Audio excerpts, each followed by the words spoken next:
What if I told you? You're not just tired. You're being consumed from within by a system that glorifies burnout and disguises it as ambition. Sounds crazy, doesn't it? But pause for a moment and ask yourself, why do you always feel exhausted, even after giving your all? Why does each passing day pull you further from peace, despite your relentless efforts? This isn't your fault. It's a hidden truth that modern society doesn't want you to see. You're not lazy. You're a victim of the burnout society. Inspired by philosopher Byung-Chul Han, this video will expose an invisible system where your exhaustion isn't a personal flaw, but a symptom of a culture obsessed with performance. We're living in a world where rest is labeled a failure, and every unproductive second fills you with guilt. But what if I told you this burnout isn't due to your lack of effort, but because you've been ensnared in a subtle trap? A trap that convinces you your worth lies in relentless work, not in living fully. Join me as we uncover why you don't need to blame yourself and how to break free from this cycle. This isn't your typical self-help lesson. It's a journey of self-awareness to save your spirit. Brace yourself, because what you're about to hear might transform how you see yourself. Watch until the end. Your mental survival could depend on it. Are you ready to wake up? You wake up, and you're already exhausted. The body stumbles out of bed, but the mind drags chains, heavy with unspoken burdens. The day hasn't even begun, and everything in you, your thoughts, your chest, even the silence, feels like a weight you can't shake. You glance around, and everything seems normal. Work looms on the horizon. Your phone buzzes relentlessly with demands masquerading as opportunities, and the world chants its relentless mantra, "Come on, you can do it." But here's a truth no one has dared to whisper. You're not just tired, you're sick. And this illness isn't just yours. It's woven into the fabric of society itself. We live in an era where suffering has shed its visible face. No bars confine you, no bosses scream orders, no overt repression holds you down. Yet something far crueler has taken root, the invisible imperative of performance. You've become your own oppressor, a jailer locked inside your own skull. What once was an external command has morphed into a ceaseless whisper in your mind, urging you to do more, be more, produce more. Don't stop. Never stop. This isn't freedom. It's a trap dressed in ambition's clothing. Philosopher Byung-Chul Han names this the society of performance. It's a system that dangles the illusion of liberty while chaining you tighter than ever. You're ensnared by the belief that every second must be productive, every action must bear fruit, every breath must propel you forward. Pause, fail, or rest, and you're convinced you've lost all value. Positivity, once a beacon, has turned into poison. Freedom has morphed into handcuffs. The ability to do everything has become a sentence to never stop. Does guilt gnaw at you when you're not producing? Does anxiety spike when you ignore those buzzing messages? Do you feel frustrated when you fall short of your own impossible goals, even when no one else cares? This isn't just stress or fatigue. This is burnout, a deeper existential kind that no weekend getaway can cure. It hollows you out from within while you plaster on a mask of normalcy. If this resonates, it's no accident. You're living inside a system designed to normalize this exhaustion, but it's not normal. This video isn't here to push you to produce more. It's a wake-up call, a chance, perhaps the first, for someone to tell you, you're not weak. You're fighting to survive in a society that sickens those who strive to be strong endlessly. Take a deep breath. We're diving into this together. You're not alone. For centuries, power relied on shouts, prisons, barracks, factories, asylums with clear orders. Sit, be quiet, obey. Michel Foucault labeled this the disciplinary society. Someone commanded and you followed, shaped by a visible, you can't. But that world is fading. In its place rises something subtler, more insidious. Today, no one forbids you. Instead, they cheer. You can do anything. You're free. Unlimited potential awaits. just effort, focus, discipline. It sounds empowering, but it's a hidden snare. When success or failure rests solely on you, every stumble becomes your fault. This is the performance society's core, and it's crushing you psychologically. You've become an entrepreneur of your own life, as Han warns. An entrepreneur never rests, always improves, always grows, always does more. You're trapped in an endless race with no finish line, no respite. Even leisure morphs into a task. Reading must be productive, meditation a performance tool, sleep a battlefield of optimization. You don't live anymore. You manage a machine, yourself. When you falter, when sickness or exhaustion hits, you blame yourself. No one prohibited you, right? You had freedom, choice, just needed effort. But the perversity lies here. This new oppression convinces you it's self-inflicted. The guard has moved from the boss's office to your mind. The walls are invisible, built of expectations, metrics, and self-demand. Harder to break because you can't tell where the system ends and you begin. If this internal war is wearing you down, it's because something's deeply wrong. This exhaustion isn't from an external foe. It's fed by a seemingly harmless force, excessive positivity. Stay with me. We'll unravel this, and you'll see a path to reclaim your soul. This journey starts now. For a long time, power used shouts. There were prisons, barracks, factories, asylums. There were clear orders. Sit down, be quiet, obey. Michel Foucault called this a disciplinary society. The logic was simple. Someone commanded, you obeyed. There was a you can't watching you, pruning you, shaping you. But this world, the one of visible prohibitions, is disappearing. What has taken its place is something much more sophisticated and much more cruel. Today, almost no one prohibits you from anything. No one tells you that you can't. On the contrary, they tell you that you can do anything, that you are free, that you have unlimited potential, that it's just a matter of effort, of focus, of discipline. And this message seems positive, motivating, but it carries a hidden trap. When everything depends only on you, any failure is also your fault. This is the essence of the performance society, the era we live in now. The prison has no walls, but it has goals. The punishment is not physical, it is psychological. And who demands from you is yourself. You have become an entrepreneur of yourself. As Byung-Chul Han says, what's the problem with that? An entrepreneur can never stop. They can always improve. They can always grow. They can always do more. This puts you in an infinite race with no finish line, no rest, no truce. Have you noticed how even leisure has become a goal? Reading is good, but now it has to be productive reading. Meditation needs to be a performance technique. Exercise has become a mandatory task. Even sleep has turned into a battlefield. You monitor its quality, calculate the hours, optimize your nighttime routine. Resting is no longer resting. It's preparing to perform better tomorrow.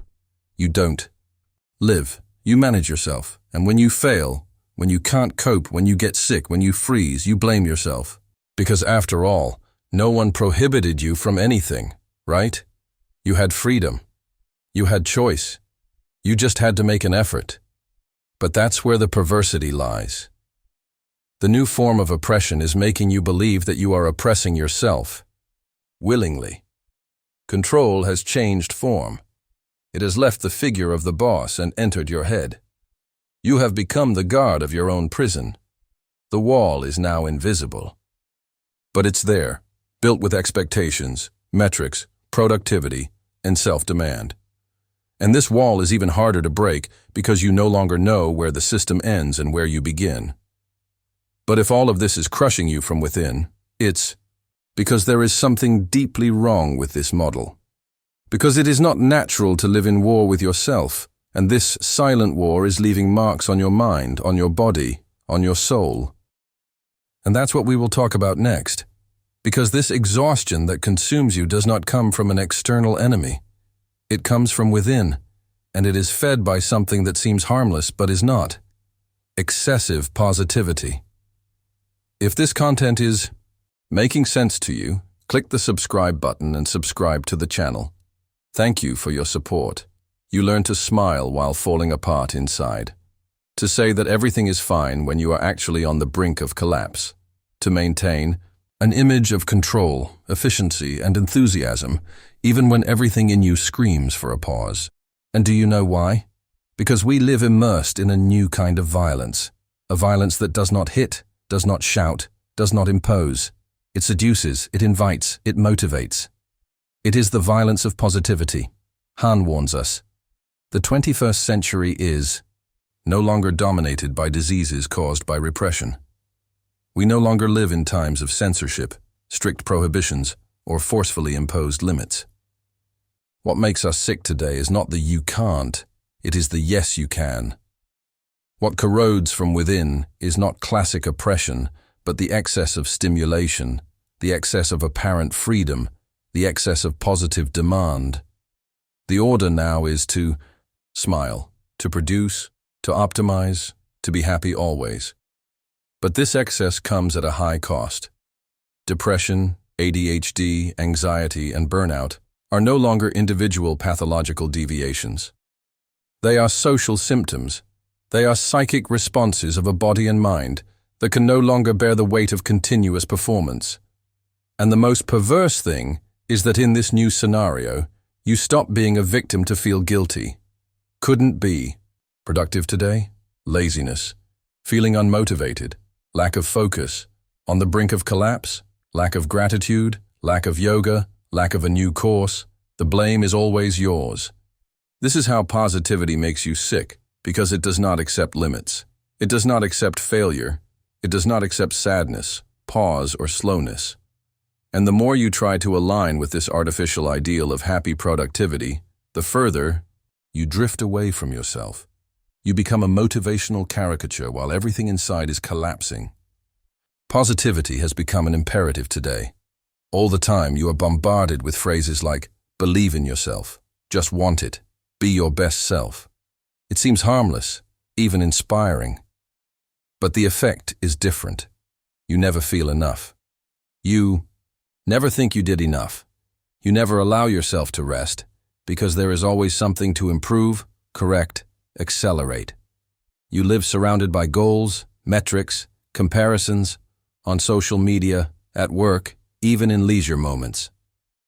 And this bombardment of stimuli does not strengthen you. It exhausts you. It's like being trapped on a treadmill that never stops accelerating. And the worst part, you think you were the one who turned on the machine. But you weren't born this way. No one was born to live in this state of permanent alert. This model was constructed, and it is slowly emptying you. Because behind all this energy, this rush, this productivity, there is something that has been buried. Something you forgot how to access. And that is what we are going to explore now. Because there is a part of you that is dying, suffocated, a part forgotten, ignored, discredited, and perhaps it is the only one capable of healing you. It is time to talk about silence, boredom, and everything you stopped allowing to be part of your life. Have you noticed how, in recent years, everything around you has turned into a kind of continuous improvement plan? You are no longer just a person. You have become a project, an investment, a personal brand, someone who needs to develop, sell themselves, reinvent. Not because you want to, but because if you don't do it, the world simply erases you, excludes you, calls you outdated, lazy, irrelevant. And here's the perversity. This pressure no longer comes from a boss, a government, a visible structure of power. It comes from within. You have become a product of yourself, and more than that, you have turned into your own executioner. Byung-Chul Han calls this self-exploitation. You no longer need a boss watching over you. You demand from yourself. Control yourself. Punish yourself. Productivity has become the new form of obedience. You think you are in control of your life because you have the freedom to choose, create, innovate, chase your dreams. But what no one told you is that this freedom is a farce. Because all available paths lead to the same place. More work, more demands, more acceleration. And even what was sacred, what once served as shelter, has become an extension of your performance. The body has turned into a machine to be optimized. The mind, a tool for managing goals. Relationships have become networking. Spirituality has turned into coaching. Rest has become a recharge to produce again. Even your free time is analyzed, monetized, maximized. You have become a company, and the only employee of that company is you. But no one can sustain this for long, and you are feeling it. The overload is not just physical, it is existential. You are present everywhere except within yourself. You are always functioning but never really living. And deep down, you know, the more you try to fit into this ideal of success, the further you feel from your own essence. And here comes the question that few have the courage to ask. What have you lost in this process? What was left behind while you were chasing to be a better version of yourself every day? What was silenced? What was set aside? There is a part of you that may not even remember what it is like to exist without having to justify your existence. In the next part, we will talk about this forgotten space, about the silence you avoid, the boredom that scares you, and contemplation, this rare and almost extinct skill that perhaps is what you need to rediscover now. Because you were not born to be a cog. You were born to feel, to be, to simply exist. When was the last time you allowed yourself to simply do nothing, not plan, not respond, not consume, not justify yourself? Just be, breathe, feel time pass without the sensation of wasting it. Perhaps you don't even know how to do that anymore, and it's not your fault. You have been trained to always be active, always available, always connected. Any moment of pause is quickly filled by a notification, a new task, a short video, a motivational content. I need to solve this first. Leisure has become waste. Silence has become discomfort. And boredom has become an enemy to be exterminated. But let me tell you something that no one talks about. Deep boredom is not a flaw. It is a portal. Byung-Chul. Han explains that in the past, boredom was the fertile ground for creation, reflection, and true presence. It was within it that philosophy, art, and spirituality were born. Because boredom, the kind that is not in a hurry, that bothers you, that makes you face yourself, opens space for contemplation. And contemplation is what brings you back to your humanity. Today, however, we live immersed in fragmented attention. We jump from stimulus to stimulus like animals on high alert. Multitasking is no longer a skill. It is a survival instinct. You watch a video while responding to messages, while thinking about tomorrow's meeting, while feeling guilty for not doing more. The present has become unbearable. And this mental hyperactivity has a price. It robs you of your depth, your connection to the world, to people, to yourself. You get used to consuming everything on the surface, including your own emotions. You feel, but you don't dive deep. You reflect, but you don't deepen. You live, but you don't inhabit. That's why you are tired even after sleeping, anxious even in silence, disconnected even when surrounded by people because your soul has been trained to run but has unlearned how to stop. And stopping is not weakness. Stopping is a reunion. It is in silence that you hear what the rush hides. It is in the pause that you realize how wounded you are. It is in the emptiness that you rediscover who you are without all those layers of productivity that have been placed upon you. But this return to being requires courage. Courage to slow down, to face the discomfort of having nothing to do, to endure the emptiness until it becomes fertile. And above all, courage to say no to the imperative of performance. And that's where we enter one of the most revolutionary points of Han's thought, a concept that may seem strange at first glance, but that perhaps contains the only real way out of this crisis we are living. The not being able as a form of freedom. In the next part, we will understand why stopping can be the most powerful act you can commit, and why, perhaps, the true rebel of our era is the one who has the courage to do nothing.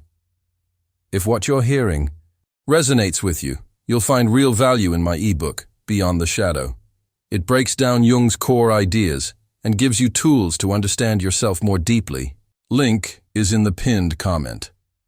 You have been trained to believe that freedom is the ability to do everything, that the more possibilities you have, the freer you will be, that the ideal life is one full of achievements, movement, and autonomous decisions.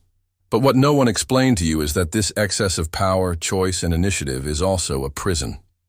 And perhaps it is the most disguised and dangerous of all. The logic of our society is simple.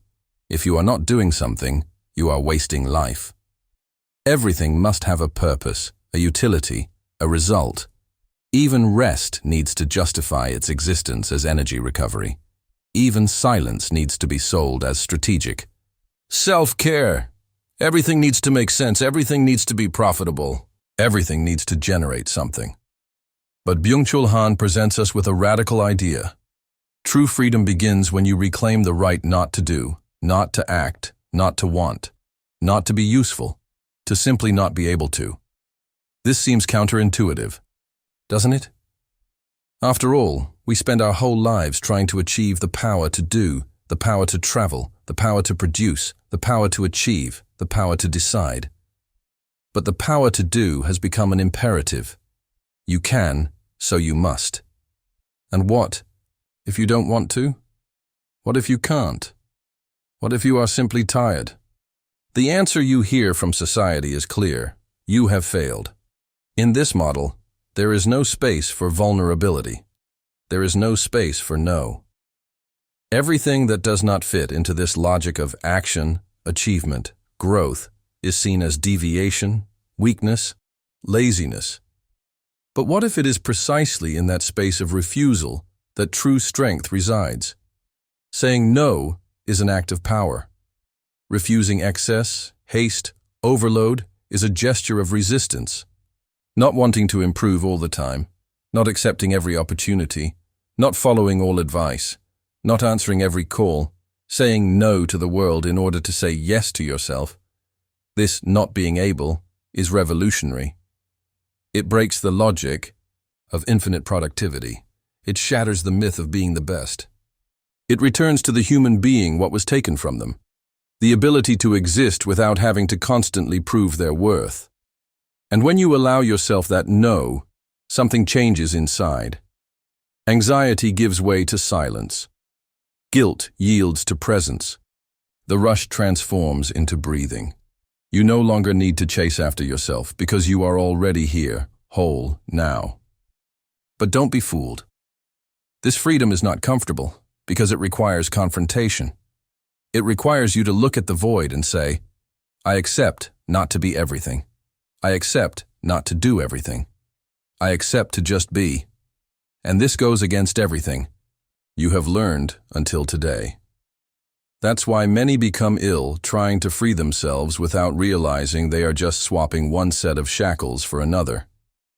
The true challenge is not to do more. It is to be able to stop, to be able to let go, to be able to say enough. But when you start to see the no as liberation, something is revealed. A clarity that was covered by noise. A strength that does not come from overcoming, but from surrender. A peace that only appears when you refuse to keep fighting against yourself. And that is where we reach the deepest truth of all this. One that you may have already felt, even without knowing how to name it. The burnout you are experiencing is not just tiredness. It is the symptom of a failed way of life. It is a cry for help from your soul. If you have made it this far, it's because something inside you is screaming. Perhaps silently, perhaps stifled, but it is screaming. Because you realize, even if vaguely, that something is very wrong with the way we are living. And I will tell you plainly, what you feel is not weakness. It is not incapacity. It is not a lack of mental strength.